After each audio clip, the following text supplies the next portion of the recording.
साथीहरू नमस्ते, म राधेश्याम ठाकुर आज फेरि पनि आइसकेको छु र प्रशासन सेवाको विश्व इतिहासको टपिकमा र विश्व इतिहासको टपिक मध्येमा हामी चाहिँ आज पुनः जागरणको बारेमा हामी चाहिँ कुरा गर्छौँ। पुनः जागरण भन्नुको अर्थ के रहेको छ, यसलाई रिनेसेन्स भन्छ। रि भन्नाले पुनः भन्नुको अर्थ, पुनः भन्नाले के हुन्छ भन्दाखेरि बिर्सेको पाठ जुन छ, जुन छुटेको पाठ छ त्यसलाई चाहिँ फेरि ल्याउनु हो। यही के भएको थियो भन्दाखेरि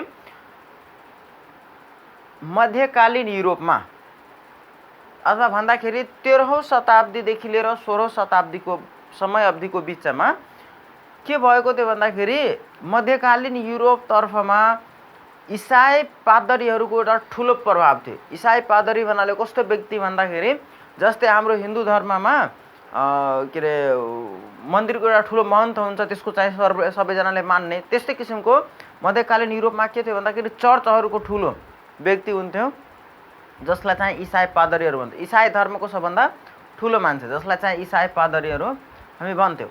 त्यो इसाई पादरीहरूको एउटा त्यो मध्यकालीन युरोपमा 13औं शताब्दीदेखि लिएर 16औं शताब्दीको समयको अवधिमा ठुलो प्रभाव थियो। त्यो चाहिँ सर्वश्रेष्ठ थियो। त्यहाँ सर्वसाधारण जनतादेखि लिएर राजाले समेत त्यसको सर्वश्रेष्ठतालाई मान्नुपर्ने हुन्छ। इसाई पादरीहरूले जुन आदेश दियो त्यो चाहिँ राजाले पनि मान्नुपर्ने, सर्वसाधारण जनताले पनि मान्नुपर्ने। मानेन भने त्यसको चाहिँ कारबाहीतर्फ प्रक्रिया अगाडि बढिन्थ्यो। अब त्यो मानेको कारणले गर्दा, त्यो प्रभावको कारणले गर्दा के गरेको थियो भन्दाखेरि इसाई पादरीहरूले सर्वसाधारण जनतामाथि विभिन्न किसिमको अत्याचारहरू गरेको थियो। विभिन्न किसिमको हानि गर्न सक्ने क्रियाकलापहरू गरेको थियो। विभिन्न किसिमको असामान्य तरिकाले शोषण गरेको थियो। त्यसको विरुद्धमा के गर्यो भन्दाखेरि आन्दोलन गरेको थियो। आन्दोलन जस्तो गरेको थियो जसलाई चाहिँ पुनः जागरण भनिन्छ। अब त्यो के गरेको थियो भन्दाखेरि त्यो मध्यकालीन युरोपको मान्छेहरूले यति शोषण गरिसकेको छ इसाई पादरीहरूले सर्वसाधारण जनतामाथि कि आफ्नो जुन पहिला इतिहास थियो युनानी सभ्यताहरूमा, रोम सभ्यताहरूबाट देशलाई बनाएको, त्यो सभ्यताहरूले बिर्सिसकेको थियो। यति शोषण गरेको थियो मान्छेहरूलाई। जुन सम्पन्न परिवार थियो जसलाई खान योग्य छ, त्यसले चाहिँ कुनै खोज अनुसन्धान गर्न सक्छ भने त्यो व्यक्तिहरूलाई खोज अनुसन्धान गर्न दिइराखेको थिएन। इसाई पादरीहरूले धर्म संस्कृतिको आधारमा, अन्धविश्वासको आधारमा राज्यको सञ्चालन गरिराखेको थियो। त्यस्तो अवस्थामा के भयो भन्दाखेरि इसाई पादरीहरूले सर्वसाधारण जनतालाई एकदमै शोषण गरिराखेको थियो। एकदमै शोषण गरिरहेको थियो। जुन खोज अनुसन्धान गर्नेवाला मान्छेहरू छ त्यसलाई चाहिँ खोज अनुसन्धान गर्न दिइराखेको थिएन। त्यसपछि के भयो भन्दाखेरि मध्यकालीन समयको अन्ततिर आएर फेरि मध्यकालीन युरोपको व्यक्तिहरूले आफ्नो बिर्सेको रोम सभ्यता, युनानी सभ्यताहरूलाई फेरि रिमेम्बर गर्यो। रिमेम्बर गरिसकेपछि फेरि पनि एक किसिमले आफ्नो काम अगाडि बढाउन थाल्यो कि हामीले अस्तिको दिनमा यो क्रियाकलाप गर्न सकेको थियो भने आजको दिनमा पनि गर्न सक्छौँ। विभिन्न किसिमको खोज अनुसन्धानहरू गर्न थाले। यसरी खोज अनुसन्धान गर्दै जाँदा चाहिँ एक किसिमको आन्दोलनको रूपमा चलेको थियो। त त्यो आन्दोलनको रूपमा चलेको थियो र त्यो आन्दोलनबाट के भएको थियो भन्दाखेरि इसाई पादरीहरूलाई अन्धविश्वासको नीतिहरूलाई विस्थापित गरेर विभिन्न किसिमको आधुनिक नीतिहरू ल्यायो। विभिन्न किसिमको खोज अनुसन्धानहरू गर्यो, भौगोलिक खोज अनुसन्धान गर्यो र यो खोज अनुसन्धान गर्नको लागि जुन गरिएको आन्दोलनहरू थियो त्यसलाई चाहिँ पुनः जागरण भनिन्थ्यो। त्यो अब चाहिँ हामी लेखेर पढ्छौँ।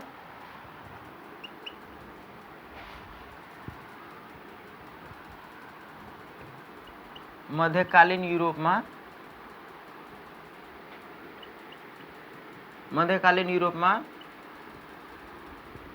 इसाई पादरीहरूको ठुलो प्रभाव थियो।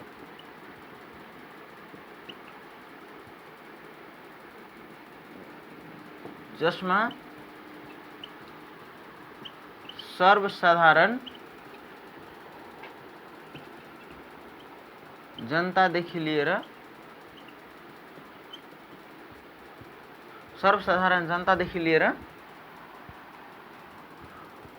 राजाले समेत इसाई पादरीहरूको सर्वश्रेष्ठतालाई सर्वश्रेष्ठतालाई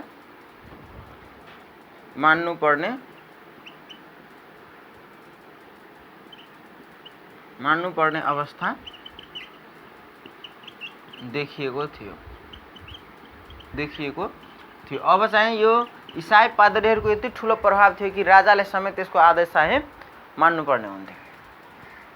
त्यसपछि इसाई पादरीहरूले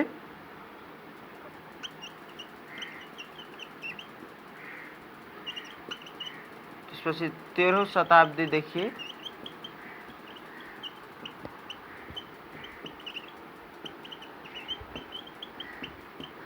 16औं शताब्दीको समय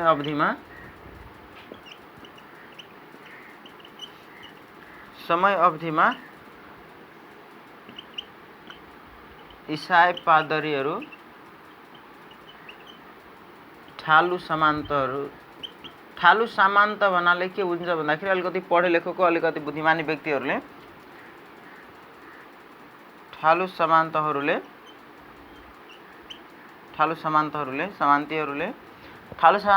सर्वसाधारण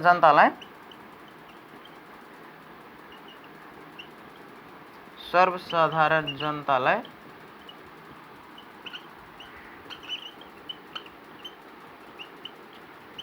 असामान्य रूपमा शोषण गरेको थियो।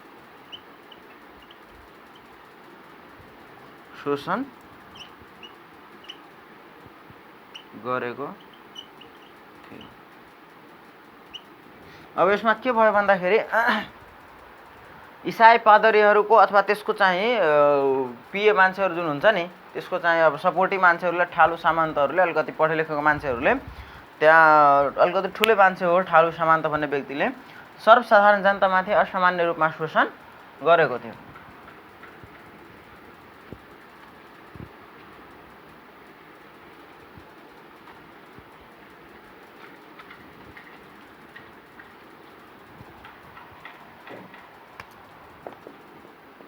सर्वसाधारण जनताहरूले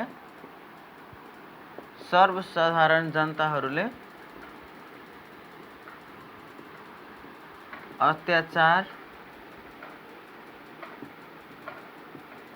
तथा शोषणको कारणले गर्दा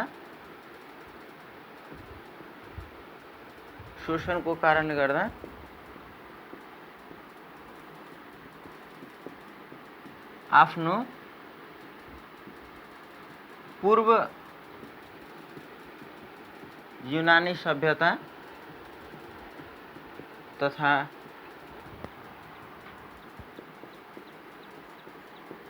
रोम सभ्यतालाई बिर्सन पुगिसकेको थियो भने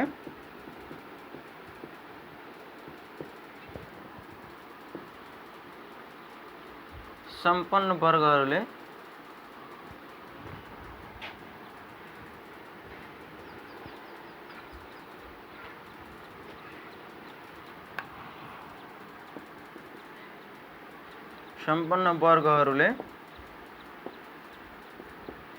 खोज अनुसन्धानको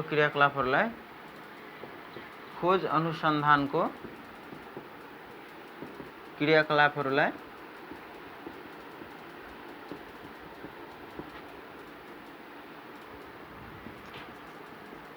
लगभग अनुसन्धानको क्रियाकलापहरूलाई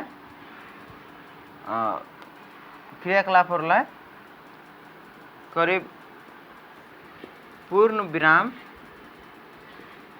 अथवा यसलाई बन्द गर्ने अवस्थामा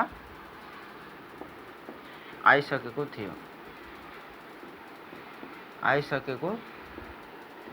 अब यहाँ के रहेछ भन्दाखेरि सर्वसाधारण जनताहरू इसाई पादरीहरूको ठालु सामन्त व्यक्तिहरूको कारणले गर्दा अत्याचारमा परिसकेको थियो, शोषणमा परिसकेको थियो, जसको कारणले गर्दा आफ्नो युनानी सभ्यता, रोम सभ्यतामा गरेको क्रियाकलापहरू बिर्सिने अवस्थामा पुगिसकेको थियो भने सम्पन्न वर्गहरूले, जुन व्यक्तिहरूले खोज अनुसन्धान गरिराखेको थियो, त्यस्तो व्यक्तिहरूले यो शोषणको कारणले गर्दा लगभग आफ्नो चाहिँ खोज अनुसन्धान क्रियाकलापलाई बन्द गर्ने अवस्थामा आइसकेको थियो। अनि त्यस पछाडि के भयो भन्दाखेरि त्यसपछि मध्यकालको अन्ततिर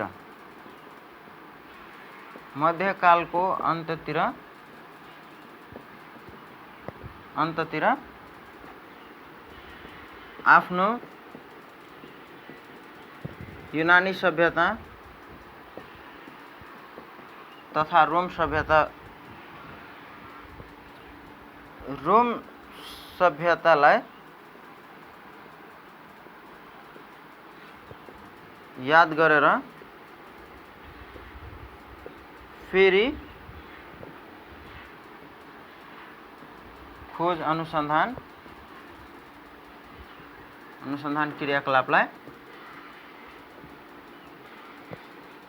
क्रियाकलापलाई अगाडि बढाएर त्यो इसाई पादरीहरूको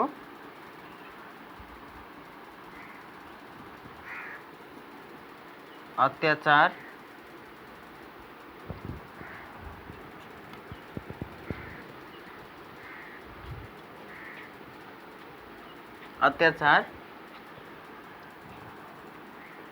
तथा शोषण प्रवृत्तिको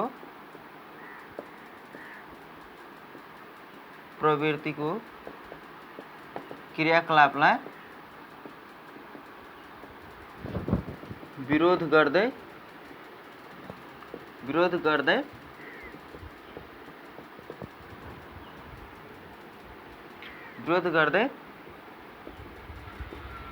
विभिन्न किसिमको अंधविश्वासी नीतिलाई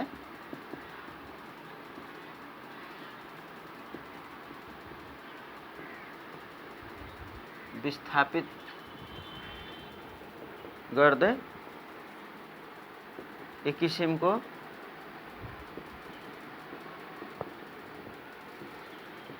आन्दोलनको रूप लिएको थियो। एक किसिमको आन्दोलन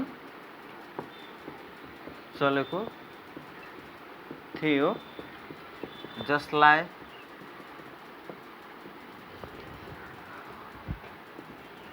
पुनः जागरण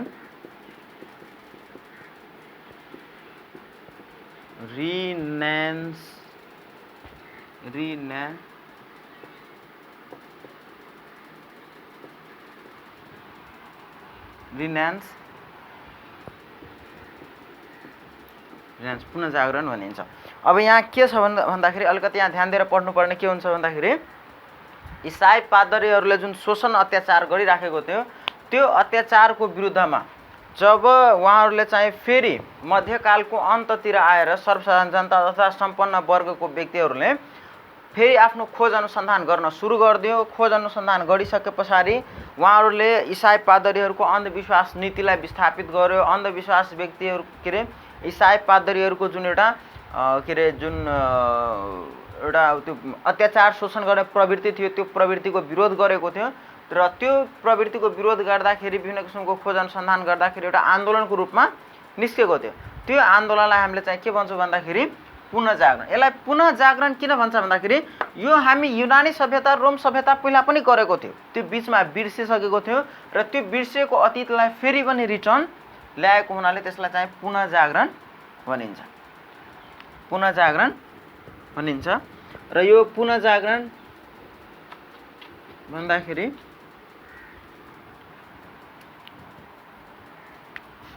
फादर अफ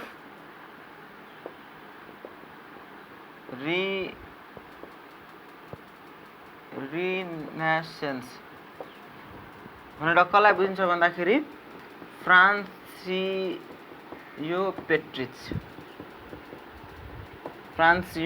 पेट्रिच पुनः जागरणको पिता भनेर कसलाई बुझिन्छ भन्दाखेरि फ्रान्सियो पेट्रिसले उहाँले चाहिँ के गर्नुभयो त भन्दाखेरि सन् 1304 देखि लिएर 1374 सम्म एक किसिमको अध्ययन गर्नुभएको थियो। द फादर अफ रिनेन्स भनेर कसलाई बुझिन्छ भन्दाखेरि फ्रान्सियो पेट्रिसलाई। र अर्को कुरा के भन्छ भन्दाखेरि पुनः जागरण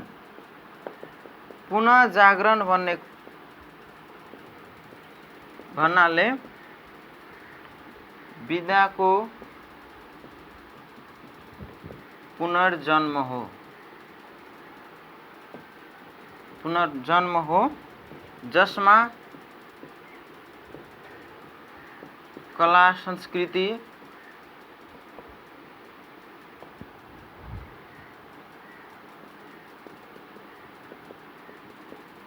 भौगोलिक खोज तथा विज्ञान अनुसन्धानको विकास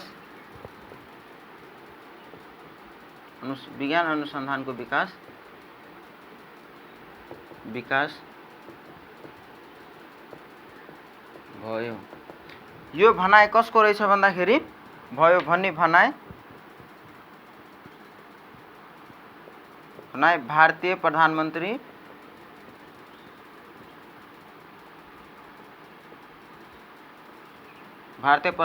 जवाहरलाल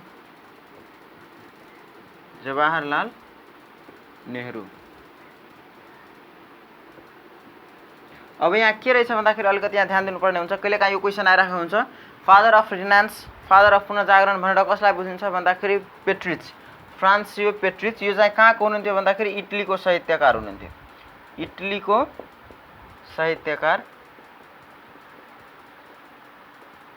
साहित्यकार हुनुहुन्थ्यो पेट्रिच। र यो पुनर्जागरण भन्नाले भारतीय प्रधानमन्त्री जवाहरलाल नेहरूले के भन्नुभएको थियो भन्दाखेरि पुनः जागरण भन्नाले विद्याको पुनर्जन्म भएको हो जसमा कला संस्कृति भौगोलिक खोज तथा विज्ञान अनुसन्धानको विकास भएको हो। यो चाहिँ भनाइ कसको रहेछ भन्दाखेरि भारतीय प्रधानमन्त्री जवाहरलाल नेहरूको हो भन्ने कुरा हामी चाहिँ बुझ्छौँ। त्यस पछाडि अर्को यो पुनः जागरण किन भएको, के कारणले गर्दा पुनः जागरण भएको भन्दाखेरि कारण के थियो भन्दाखेरि एउटा धर्मयुद्धको प्रभाव। यो इसाई पादरीहरू व्यक्तिहरू हुन्थ्यो भन्दाखेरि त्यो धर्मको अन्धविश्वासको नीतिमा चाहिँ कार्यरत हुन्थ्यो, त्यसको कारणले गर्दा धर्मयुद्धको कारणले गर्दा भएको थियो। अर्को के थियो अत्याचार तथा शोषण सर्वसाधारण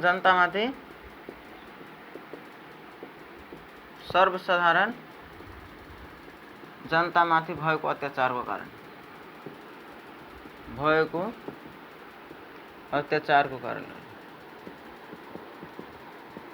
कारणले गर्दा। अर्को के थियो व्यापारमा उन्नति ल्याउनको लागि, व्यापारमा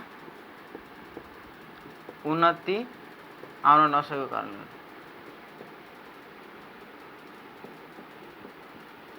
नसकेको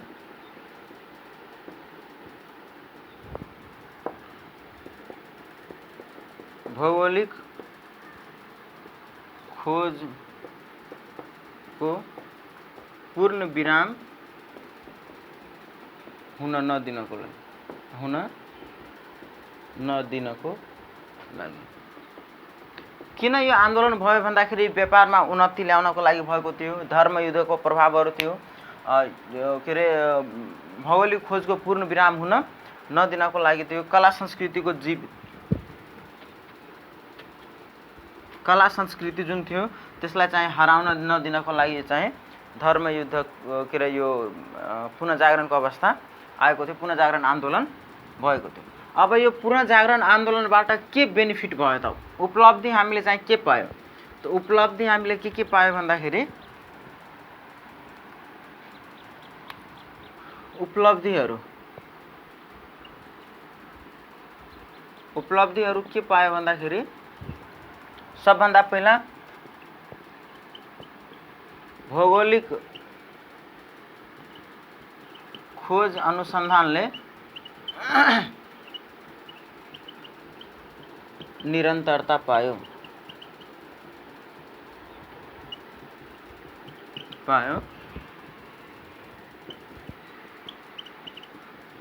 भौगोलिक खोजको कारणले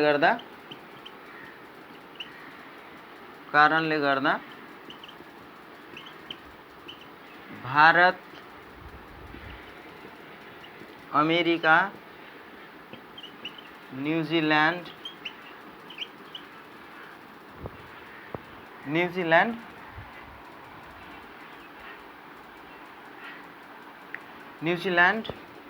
र फिलिपिन्स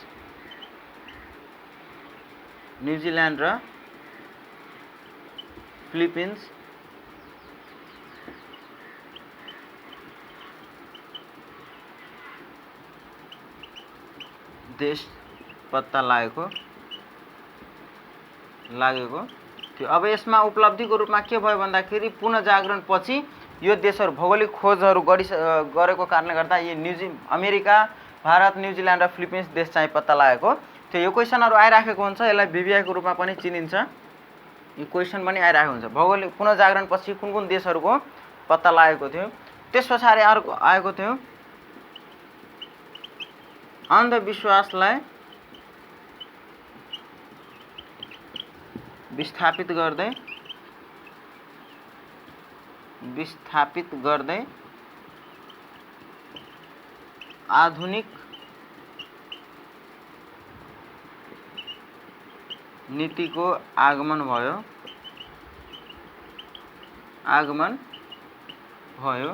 आधुनिक नीतिको आगमन भयो।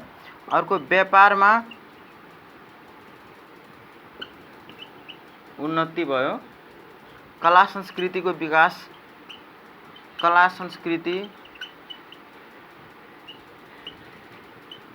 विज्ञान तथा अनुसंधानको विकास,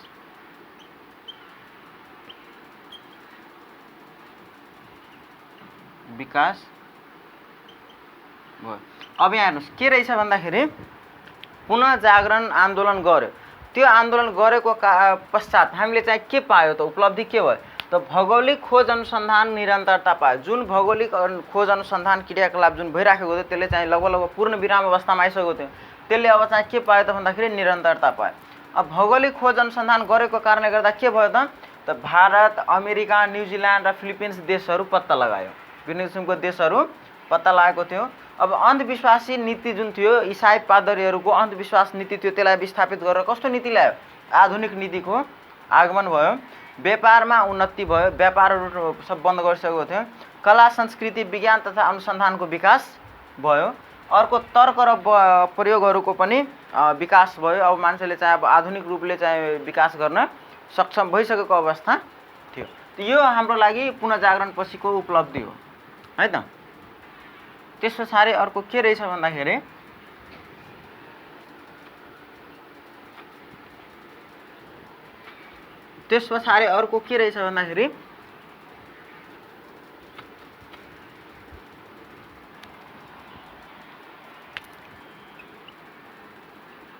पुनः जागरणको प्रमुख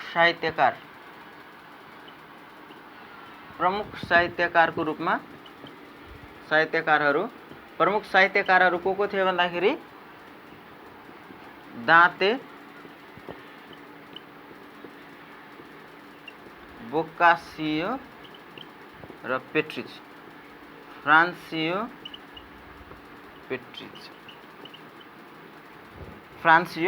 पेट्रिच।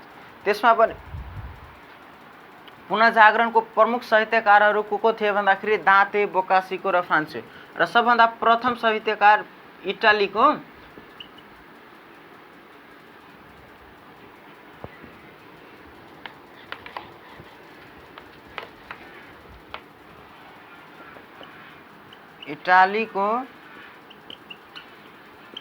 पुनः जागरणको प्रमुख साहित्यकार, प्रमुख अथवा प्रथम साहित्यकार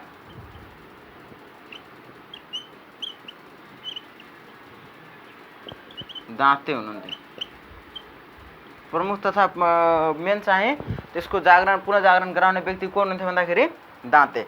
अब दाँतेले के गरिन्थ्यो भन्दाखेरि विभिन्न किसिमको लेखहरू, फ्रान्सियो पेट्रिचहरूले, बोकासिकोले बोकासियोले दाँतेले विभिन्न किसिमको लेखहरू लेखिन्थ्यो, कविताहरू लेखिन्थ्यो, जसको कारणले गर्दा यी मध्यकालीन युरोपको सर्वसाधारण जनताहरूलाई ऊर्जा मिल्थ्यो। यसरी यसरी गर्नुपर्छ, यो गर्नुपर्छ, विभिन्न किसिमको के अरे ऊर्जाहरू मिल्नेको कारणले गर्दा यसबाट चाहिँ यसको प्रमुख साहित्यकारहरू मानिन्छ, ताकि यो यहाँहरूले लेखेको लेखहरूबाट चाहिँ पुनः जागरणमा एकदमै सहयोग पुगेको थियो। त्यस पछाडि अर्को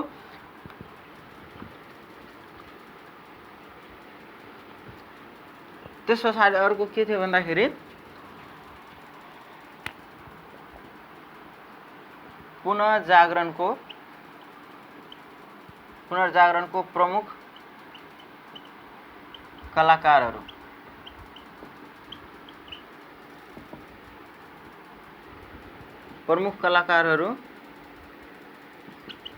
लियोनार्दो द भिन्ची उहाँ चाहिँ एकदमै ठुलो किसिमको कलाकार थियो, पुनः जागरण गराउने एउटा ठुलो कलाकारको रूपमा चिनिन्थ्यो। त्यस पछाडि अर्को थियो Michael Angelo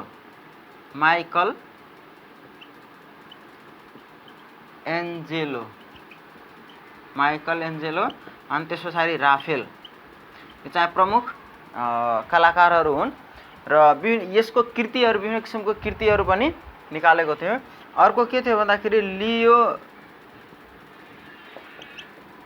Leonardo the Vinci प्रमुख कृतिहरू के थियो भन्दाखेरि प्रमुख कृतिहरू थियो, यसको प्रमुख कृतिहरूको रूपमा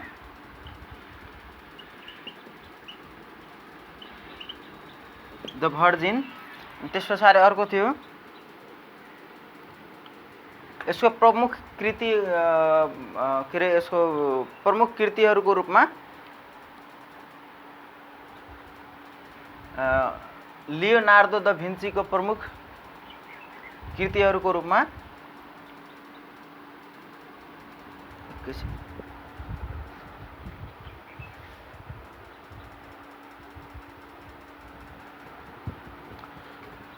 लियोनार्दो द भिन्चीको प्रमुख कृतिहरूको रूपमा द भर्जिन। त्यस पछाडि अर्को मोनालिसा भनेर एउटा ठुलो लेख थियो, त्यो द भर्जिन पनि एउटा ठुलो लेख थियो, मोनालिसा पनि। अर्को थियो द लास्ट सफर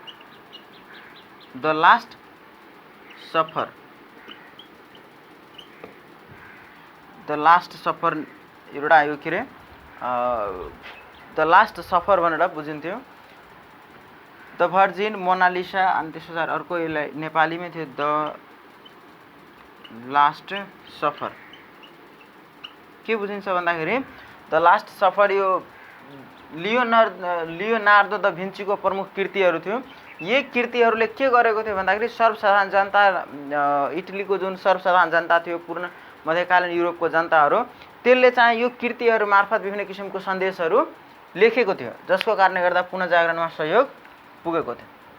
अनि त्यस पछाडि अर्को यो माइकल एन्जेलोको कृतिहरू के थियो, यो क्वेसन आइराखेको हुन्छ, द मोनालिसा कसको कृति हो भनेर, त एकदमै इम्पोर्टेन्टको कुराहरू यो रहेको छ। त्यस कारणले गर्दा अलिकति ध्यानपूर्वक हामीले चाहिँ पढ्नुपर्ने हुन्छ। लियोनार्दो द भिन्चीको यो कृतिहरू र माइकल एन्जेलोको कृतिहरू के रहेछ भन्दाखेरि 20 वर्ष लगाएर माइकल एन्जेलोले 20 वर्ष लगाएर एउटा निर्माण गरेको एउटा कृति के थियो भन्दाखेरि 20 वर्ष लगाई निर्माण गरेको कृति द लास्ट जजमेन्ट। कुन थियो भन्दाखेरि द लास्ट जजमेन्ट। 20 वर्ष लगाई बनाएको प्रिपेयर गरेको एउटा कृति कुन थियो भन्दाखेरि लास्ट जजमेन्ट। यो क्वेसनहरू आइराखेको हुन्छ, 20 वर्ष लगाएर बनाएको एउटा कृति माइकल एन्जेलोको कृति कुन हो भन्दाखेरि द लास्ट जजमेन्ट। अनि त्यस पछाडि अर्को के थियो भन्दा अर्को कृति के थियो भन्दाखेरि चित्र मस्तिष्कबाट बनाइन्छ, हातबाट होइन। चित्र मस्तिष्कबाट बनाइन्छ, हातबाट होइन भन्ने भनाइ कसको रहेछ भन्दाखेरि माइकल एन्जेलोको रहेको छ है त। चित्र मस्तिष्कबाट बनाइन्छ, हातबाट होइन भन्ने कुराको चाहिँ यो गरेको थियो। यो भनाइ कसको रहेछ भन्दाखेरि माइकल एन्जेलोको भनाइ रहेको छ। अनि त्यस पछाडि अर्को के थियो भन्दाखेरि पुनः जागरणमा सहयोग गर्ने धेरै कृतिहरू थियो। अब त्यसपछि अर्को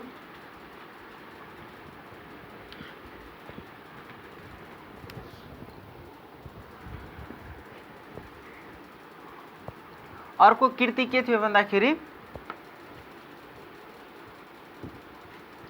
ब्याक टु नेचर। विभिन्न कृतिहरूको कारणले गर्दा पुनः जागरण भएको थियो। अर्को थियो ब्याक टु नेचर। नेचरमा पछाडि हुनुहोस् मलाई युनानी सभ्यता ब्याक टु नेचरले के सर्वसाधारण जनतालाई सिकाएको थियो भन्दाखेरि ब्याक टु नेचर भन्दाखेरि पहिलाको नेचर कस्तो थियो भन्दाखेरि प्रकृतिको हाम्रो जुन कि युनानी सभ्यतामा रोम सभ्यतामा हामीले गरेको क्रियाकलापहरूले जुन क्रियाकलापहरू गरेको थियो त्यसको बारेमा चाहिँ यो ब्याक टु नेचर भन्ने कृतिले गरेको थियो। यसको लेखक को रहेको छ भन्दाखेरि ब्याक टु नेचरको लेखक लोत्से। यो कहाँको हुनुहुन्थ्यो भन्दाखेरि चीनको हुनुहुन्थ्यो। अर्को कुरा के थियो भन्दाखेरि द स्पिरिट अफ ल यो बेलायती कानुनको बारेमा चाहिँ लेखेको थियो। द स्पिरिट अफ ल यो यसको लेखक को रहेको छ भन्दाखेरि मोन्टेस्क्यू। यो लेखकहरूको कारणले गर्दा चाहिँ मान्छेहरू चाहिँ ऊर्जाको रूपमा आएको थियो, आन्दोलन गर्नमा तयार भएको थियो। त्यस पछाडि अर्को के थियो भन्दाखेरि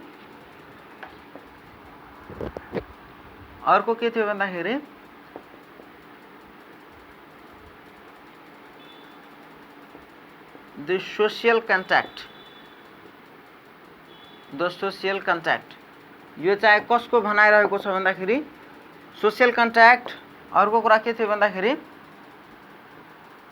म्यान बर्न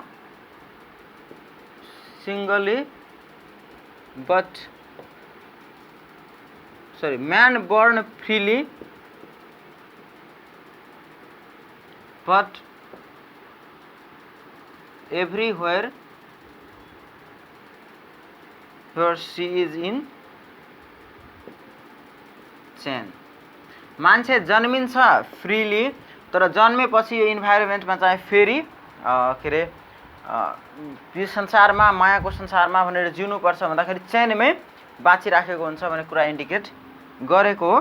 त्यस पछाडि अर्को के रहेछ भन्दाखेरि nature is far better than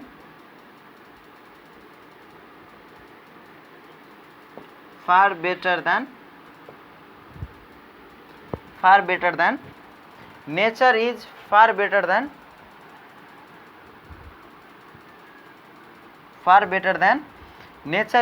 better than civilisation. यो कृतिहरूको नाम हो। यो कृतिहरूको यो एकदम इम्पोर्टेन्ट हो। यो तीनटै कृति कसले लेखेको हो भन्दाखेरि रुसोले। द सोसियल कन्ट्याक्ट कसको कृति हो भन्दाखेरि रुसोको। Man born freely but everywhere he are see is in chain. कोही मान्छे जन्मिन्छ सिङ्गली फ्रीली तरिकाले तर चाहिँ प्रत्येक टाइममा मान्छे चाहिँ एकअर्कोसँग चेनमा मिलेर बसेको हुन्छ। Nature is far better than the civilisation. यो तीनटै कृतिको प्रमुख लेखक को रहेछ भन्दाखेरि रुसो रहेको छ। अब त्यस पछाडि अर्को के रहेछ भन्दाखेरि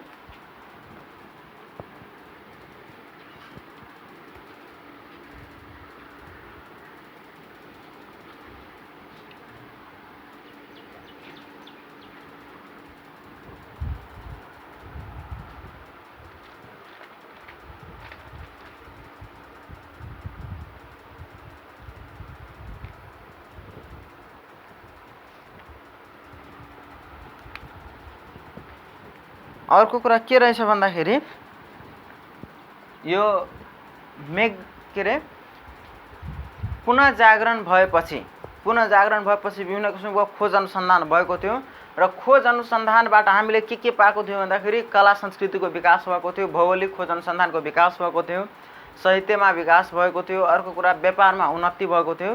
त भौगोलिक खोज अनुसन्धान गर्दाखेरि चारवटा देश पत्ता लागेको थियो।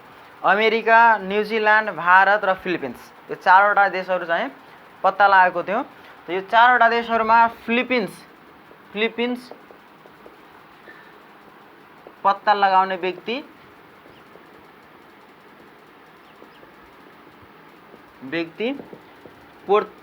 नाभिक मेग्नल हुनुहुन्थ्यो। यो चाहिँ कहाँको हुनुहुन्थ्यो भन्दाखेरि पोर्चुगलको। कहाँको हुनुहुन्थ्यो भन्दाखेरि पोर्चुगलको हुनुहुन्थ्यो नाभिक मेग्नल। फिलिपिन्स देश पत्ता लगाउने व्यक्ति को रहेछ भन्दाखेरि नाभिक मेग्नल। यो कहाँको व्यक्ति हुनुहुन्छ भन्दाखेरि पोर्चुगलको। र अर्को थियो भारत पत्ता लगाउने व्यक्ति भास्को डी गामा